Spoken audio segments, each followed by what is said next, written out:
शुरू करें भगवान के प्रकट के कारण से भगवान एखन ऊपर लीला करे लगे संसार में अभी आनंद से भजना बजा शुरू करे हैं।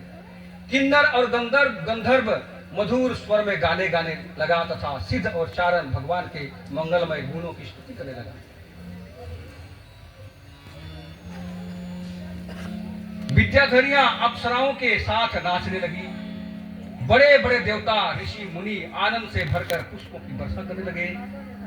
जल से भरे हुए बादल समुद्र के पास जाकर धीरे धीरे गरजने लगे। जन्म मृत्यु के चक्र से छुड़ाने वाले जनार्दन के अवतार का समय था। निशीथ रात का समय, चारों ओर अंधकार का साम्राज्य था। उसी समय सबके हृदय में विराटपूर्ण चंद्रमा का उदय हो गया। बोले वासुदेव भगवान की जय।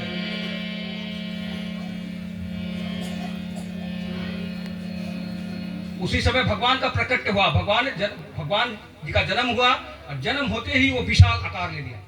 विशाल आकार कैसे? चतुर्भुज रूप, शंख पद्म गदा पद्म लेकर के चतुर्भुज रूप दिखा करके उनको दर्शन दिया। किनको किनको दर्शन दिया? उनके सामने एक अद्भुत बालक है।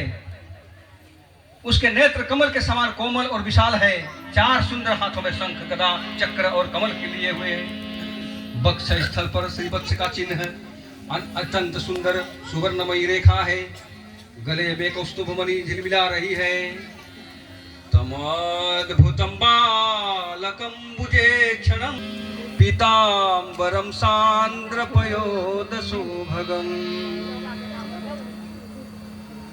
अर्थात ये सुंदर रूप लेकर के भगवान प्रकट हुआ।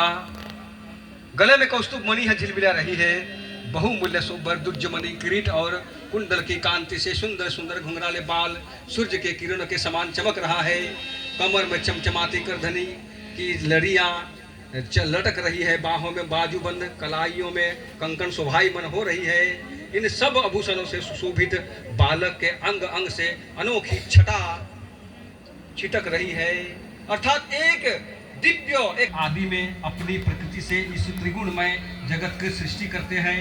सर्ग विसर्ग अर्थात फिर उसमें प्रविष्ट होने पर भी आप प्रविष्ट के समान जान पड़ते हैं। जैसे जब तक महत्व आदि कारण तत्व पृथक पृथक रहते हैं, तब तक उनकी शक्ति भी पृथक पृथक होती है।